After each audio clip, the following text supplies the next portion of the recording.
see me. The system I touch your body won't get me. 1, 2, 3, 4. Stand in control, like you're gonna let it get you. Gonna be a prisoner of band night section. So you wanna be a summer kind of thing, I'll let you. The rest get you. Hello, this is the Lord God, can you hear?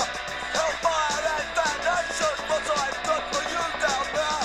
On earth I have ambassadors, Archbishop, Vicar, Pope. We'll fight you with morality, you best abandon any hope. We're telling you, you'd better pray, cause you were born in sin. Right from the start, we'll build a cell, and then we'll lock you in. We're sitting early judgment, condemning those that stray. We offer our forgiveness, but first we'll make you pay. If they're control, now you're gonna let them catch you. Gonna be a prisoner, bad they set you. Say you wanna be a summer god if you don't let you. They're gonna get you. Hello. Now here's a message from your queen. As figurehead of the status quo, I set the social scene. I'm most concerned about my people. I want to give them peace. So I'm making sure they stay in line with my army and police. My prisons and my mental homes have never opened door. For those amongst my subjects who dare to ask for more. Unreadiness and disrespect are things I can't allow. So I'll see the peasants grovel if they refuse to bow. If they're control, now you're gonna let them get you. Gonna be a prisoner, bad state section. Say you wanna be a summer god if you don't let you. Gonna get you. Welcome back to the Gene Key 11. That was Crass with Big A, Little A. And thank you to Anarcho Allen on YouTube. He has the whole lyrics written out on the comment section or the notes section or whatever. So it's an awesome old song. So have a gander if you'd like. I chose that song because Venus is conjunct my Uranus right now. So that's pretty exciting. Uranus is your freak flag. It's what makes you unique. It's what makes you different from other people. And I'll show you what that means to have something conjunct. Conjunct means it's right over the top of. So, in my chart, I'm talking about this interaction that's going on here. Uranus is the one with the little dingle ball there, and then Venus is the circle with the cross. So you've probably seen that one before. And my Saturn's all up in there too. But yeah, so that's what I'm looking at today, and that's what brings me back to do the shadow. So we have done the dragonfly, right? The illusion dragonfly was our animal totem from last time.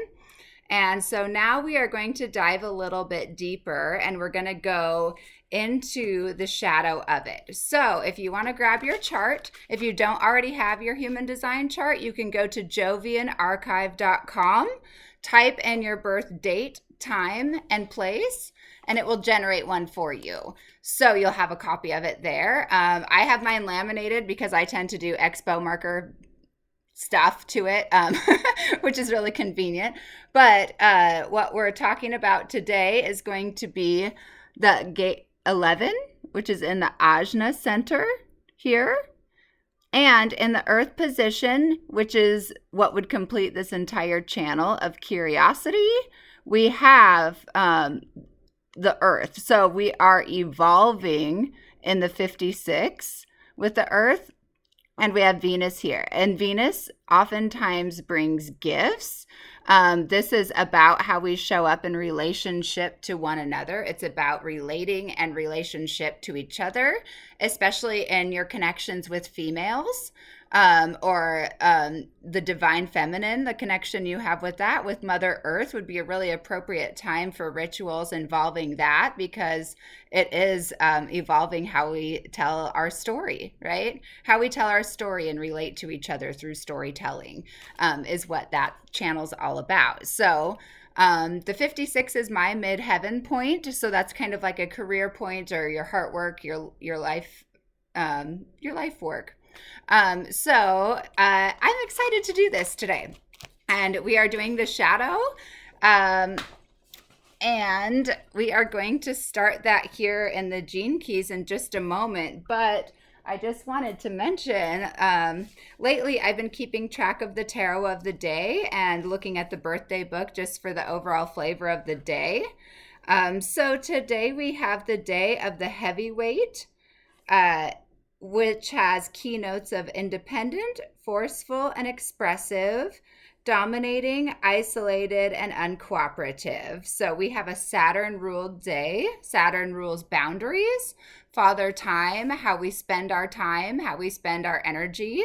And it is also the Xiao Yang pivot in Chinese medicine. So, how are you balancing your internal world and your external world? How are you pivoting between them? And are you able to make that transition smoothly? Or are you getting hung up somewhere? Is transition difficult for you? How are you managing it with the resources that you have?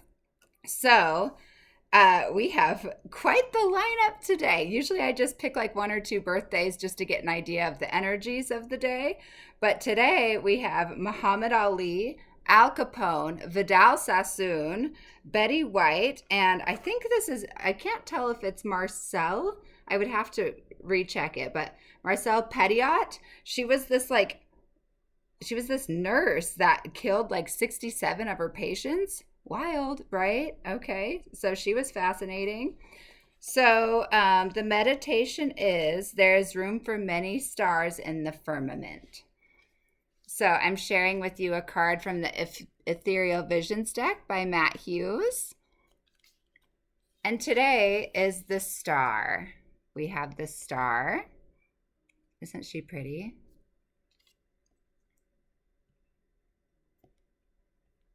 So the star looks like this. I will hold her here. The interpretation here is that the astrological correspondence is Aquarius, and the star is the light that you seek when you enter a new phase of life. She reminds you that you are connected to the universe and all the wisdom you seek is available. The star shows you that now is the time to embrace new ideas, gate 11, yeah, and growth. Upright is renewal, hope, serenity, and clarity. We can also refer to upright as the gift vibration, right? And shadow vibration is confusion, despair, test of faith, and negativity. So yesterday's card was indeed the Tower, which comes just before this in the major arcana of the tarot, or tarot, however you prefer. I'll say tarot because that's how it comes out of my face. So if there is confusion, despair, negativity, a test of faith, and you're like, I don't know if I can keep going, just know that we are coming out of a rough day yesterday. Oftentimes that can be challenging for people. We do have Neptune in the gate of crisis still in the line of transition. So we are coming out of it over the next couple years. Things will change a lot and they will improve. But for now, just hang tight, hang tight. We're all in this together. You are not alone. If you are struggling with something, it means that we all are on some level. So just always know that, okay? So today, from the Human Design deck, from Ceremonians, from Brynja Magnuson, we have the Cross of Laws. You guys, I know so many Cross of Laws. We have so many in our family. It is like, okay. So the Cross of Laws has gates 3, 50, 56, and 60. And so before I go any further, coming on January 20th or 21st, depending on your location on the planet, we do have the sun is conjunct with Pluto. And this is a very big transition that's coming up. Expect some big announcements during the week of January 20th to the 27th, because the sun is going to be, conjunction just means right next to. They're at the same spot. They would be lined up. So in conjunction, the sun is meeting with Pluto and they will enter Aquarius together. They're at 29 degrees of Capricorn and they're going to enter together. So the sun has come to usher in this this new age of Aquarius and to really start to see some changes, because Pluto's orbit is 248 years to round the whole zodiac. So it's been that long since it's been in this first, 0 degrees of Aquarius to 1 degree or where it's going. So that's a really big deal. Everyone who is interested in following the transits and the aspects is paying attention to this. The human design people are paying attention to it. So keep your eyes peeled. It's going to be a really interesting time for our collective. We're going to go through some major shifts, big things being revealed. So anyway, the keynote words for the Cross of Laws are contending, rule breaking, and rule maker, glass ceiling, tethered, and limited.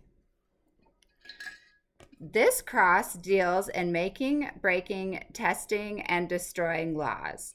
Within this cross is a discovery process about which rules can be broken and which rules need to be followed. This doesn't just mean governmental laws.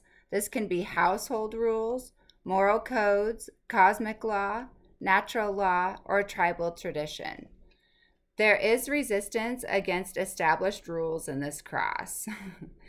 Every gate in this cross has a relationship to law, code, rules, or structuring. The 60th gate of limitations and boundaries, the 50th gate of values and moral codes, the 3rd gate of innovation and bringing order out of chaos, and the 56th gate of teaching emotional idealism through story. The 360 channel within this cross is deeply mutative, giving the Cross of Laws a theme of mutating and changing law. If someone with the Cross of Laws crosses your path, be aware that rule breaking and rule making may be on the horizon. So we will be working with the Cross of Laws for through Friday. It'll change to Cross of Distraction on Saturday, or in the night on Friday, something like that. So that's how I've been sort of navigating my days, just to get like a nice flavor of what the potentials are and the possibilities for the day.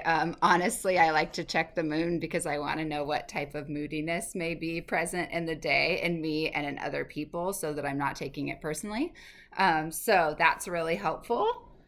And Venus is conjunct my Uranus point. So we'll just go ahead and check. So the current planet of relationships and how we relate to one another is conjunct line 1 of attunement. I just like to show you this book so that you can see how it's laid out. So reading this part and then the shadow underneath. Okay, so it's the gate of peace and ideas.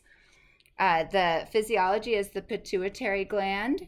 It's found in the ajna center, and the illusion dragonfly is its totem animal. It's called the idealist, a harmonic condition in the individual society that permits assessment before renewed action. Line 1 of attunement is the serendipity of being in the right place at the right time. The moon is exalted here.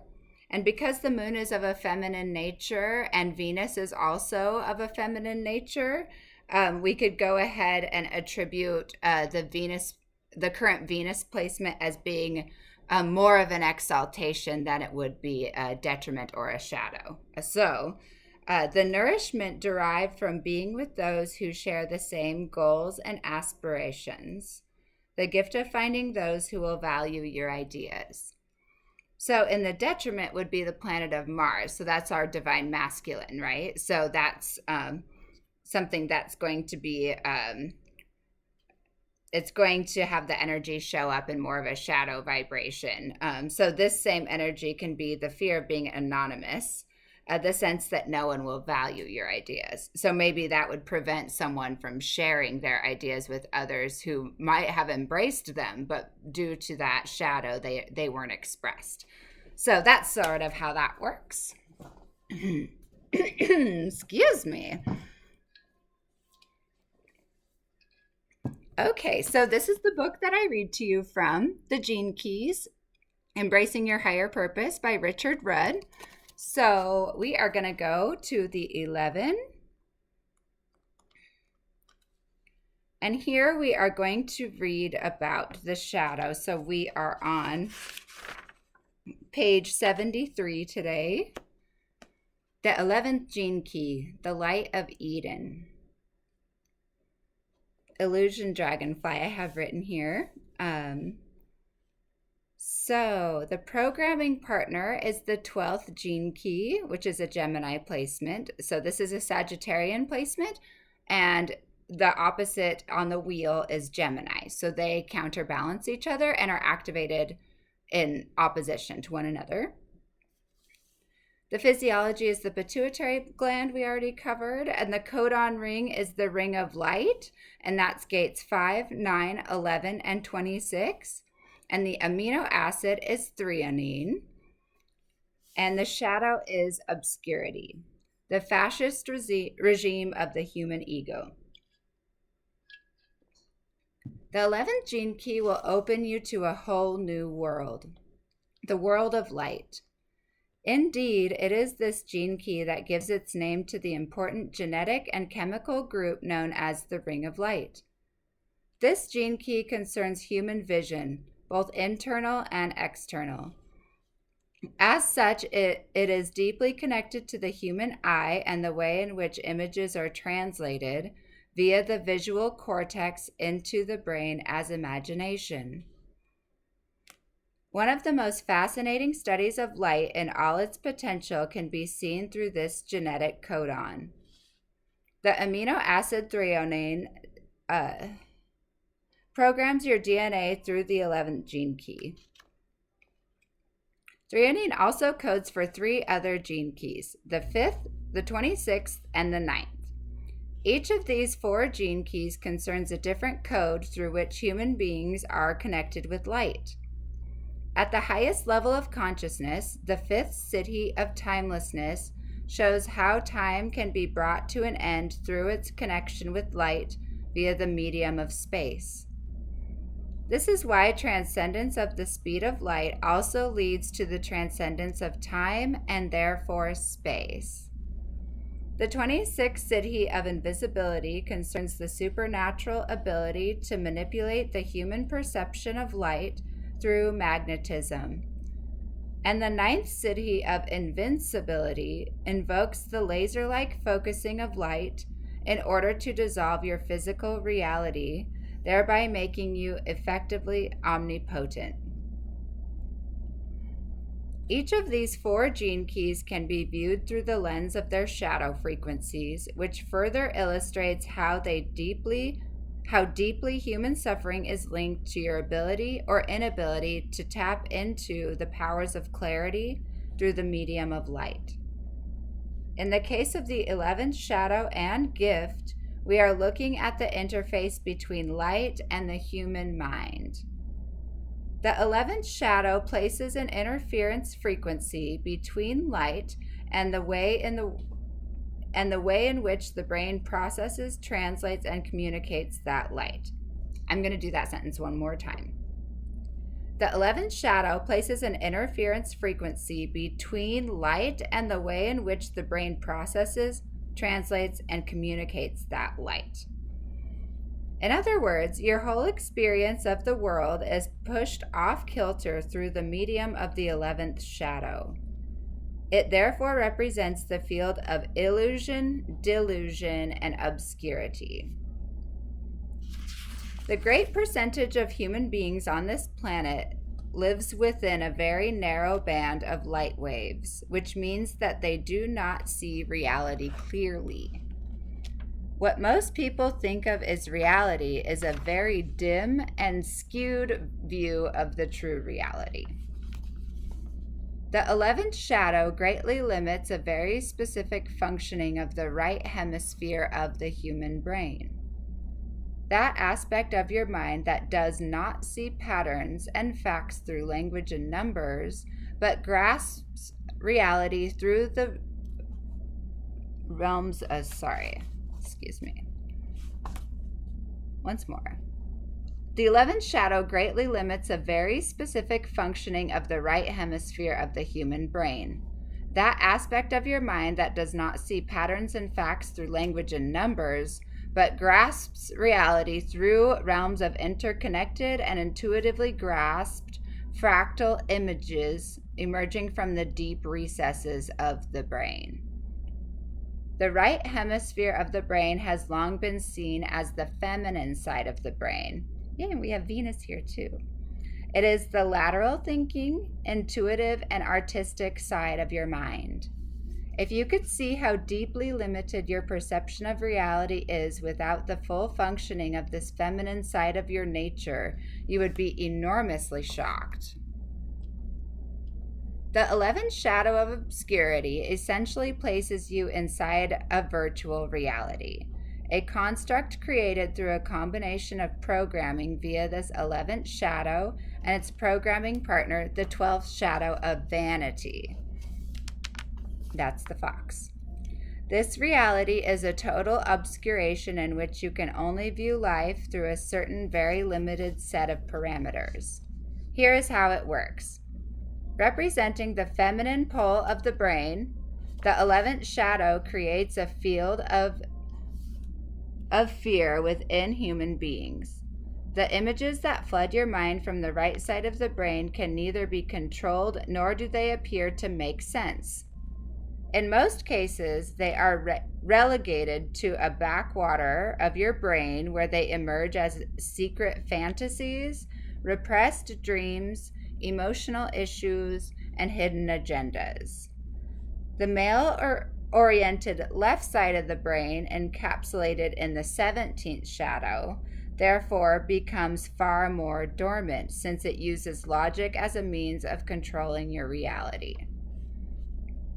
Whereas the right brain seems chaotic, illogical, and idealistic, the left brain is the voice of control and reason.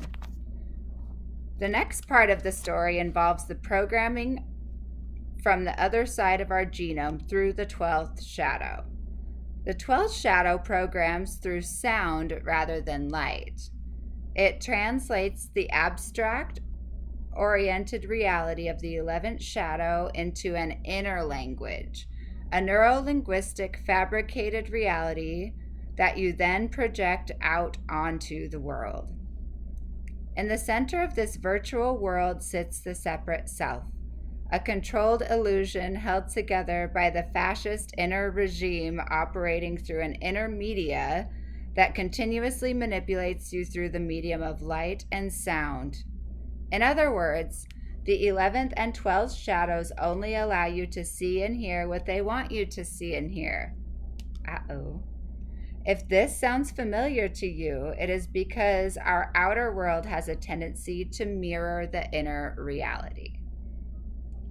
Vanity is the name given to the false protagonist sitting in the middle of your screen, and it forms the basis of this planet's false reality. Many other systems and traditions have named this inner construct the ego. The ego or separate self is thus a figment of our collective genetic conditioning, and just as our conditioning can be picked apart, so can the ego gradually be dissolved. This is an extremely delicate operation and is the basis of most mystical systems and certain types of psychoanalysis. The great fear for human beings remains the repressed right hemisphere of the brain. As you begin to unleash the floodgates of this part of your brain, whether through some form of shamanic training, mystical technique, drugs, therapy, or art, you put your whole constructed reality in great danger. You may begin to feel overwhelmed by the flood of imagery that rains down on you from your repressed unconscious, and your inner language may not be able to handle and integrate the results of such dissolution. This is why such inner events are seen as a death and can often result in delusional states where your fear tries to identify with the archetypes emerging through the right brain. The secret of the 11th gene key and the right brain is the secret of the archetypes. Every single element or image that floods you from your unconscious represents an archetype, a collectively held alchemical image that reflects the process of dissolution. And for those of you who don't work with archetypes, these are things from like the Greek gods and goddesses, the pantheon. You can think of it like Venus is an archetype and she has her own energetic. She's represented by Aphrodite and different goddesses as far as like a symbol of the divine femininity. So there are many different archetypes to work with, but in case that word was unfamiliar, it is something we collectively agree that that idea or that name harbors those energies, right? So we can say, you know, I'm working with Persephone today, and someone who knows who Persephone is knows that she is the queen of the underworld and the goddess of flowers. So maybe there's some kind of transition there. So that's what archetypes are. There are archetypes that thrill you and archetypes that terrify you, such as like the devil, right? That's an archetype too. In the modern world, the mass consciousness maintains its main outlet to this archetypal world through stories, television, and cinema. You cannot escape the archetypes because they are the projections of your own psyche. But the real power of an archetype is its biophysical response within your body. These are not just images that you can view objectively, but are neurological links that stimulate your entire body via your glands. You try to avoid the particular archetypes that cause you the greatest fear, but you never can. The more you try to avoid them, the more they stalk you. Thus, you keep recreating the very situations you hate, especially in your relationships where the archetype often assumes the form of your partner. Ooh. The 11th shadow is a veritable minefield of lost dreams, escapist behavior, denial, guilt, and repression. If you could just begin to trust in the images that come to you in your dreams and allow them to incubate in your imagination, you would begin to emerge from the false dream that you have placed yourself in. To awaken out of such a state is a vast experience.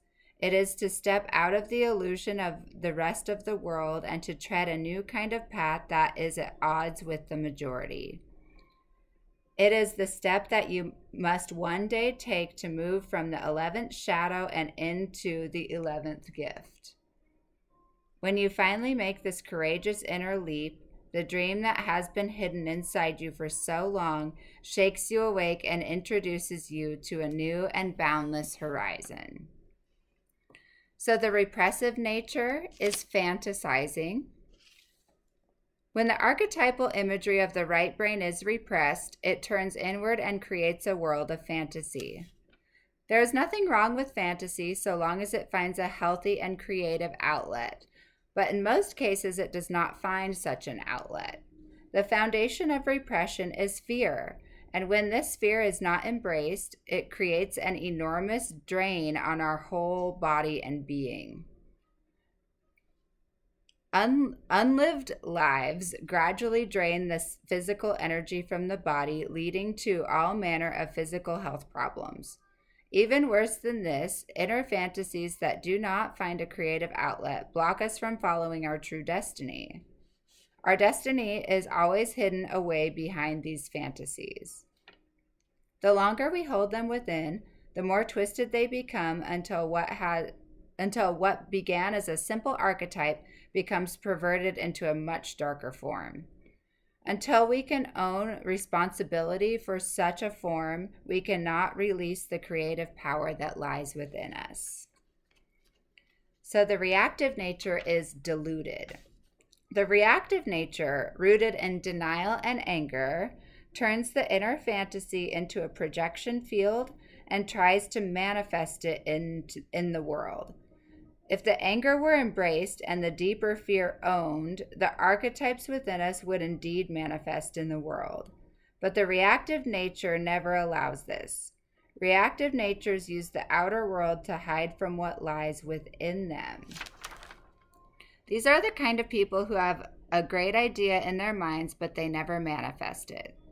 Because of the depth of their denial, they cannot let go of the inner image they have of what they would one day become. Such people are headed for eventual disappointment and even breakdown. Delusion is the attempted externalization of a false dream that conceals a deeper and real dream. Until the true dream is uncovered, what emerges is simply a veneer with no power to manifest. So, that is the shadow of the 11th gene key.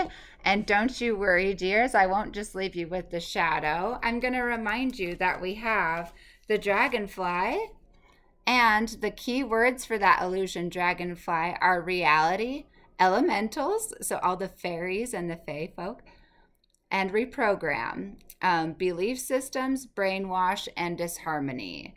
So reevaluating our belief systems and making sure that we are still subscribing to things that we truly resonate with, right? And so the 11th affirmation is, I constantly channel interesting ideas.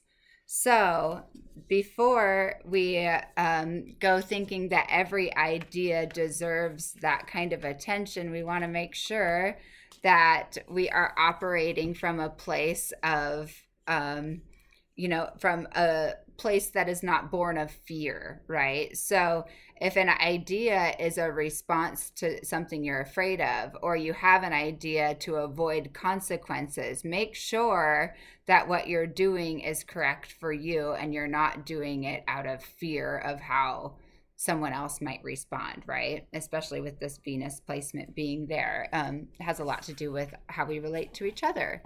So remember that today is the star, and we are going to move on to the gift in the next episode, and I hope that everyone has a beautiful and wonderful day. I'm going to leave you off with the rest of Big A, Little A. So take care and drive safe.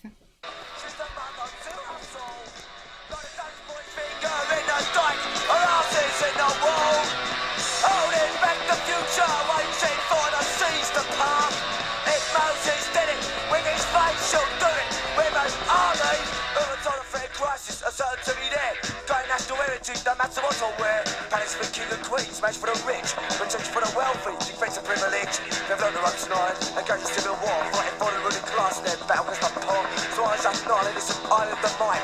Like being through the bollocks, you bear them behind. Ran every other corner, establish see when I let fall. God of the future, even the law. It's just to remind that no matter what you do, the balance in the door, every 3 years on you. You've got to have the worry, you'll have a straight scope. They've got to like a number, it's just that they roll. You've got to look for methods, to find them on the bell. It's time to try the cycle, the future must be ours.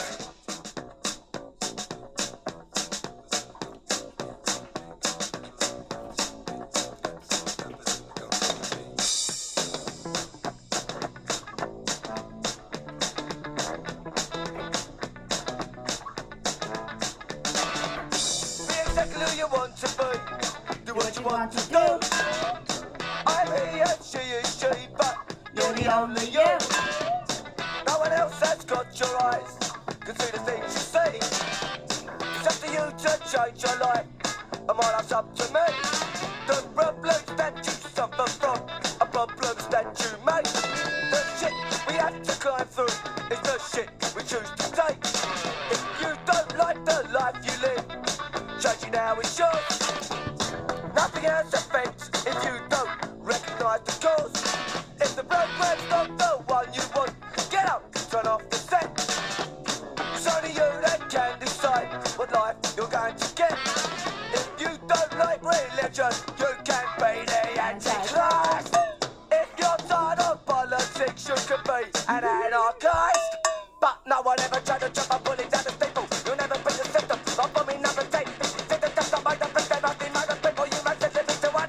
But that way back again. If you don't like the rules they make, refuse to play their game. If you don't want to be a number, don't give them your name. If you don't want to be called out, refuse to hear the question. Silence is a virtue, use it for your own protection. I try to make you play their game, refuse to show your face. If you don't want to be beat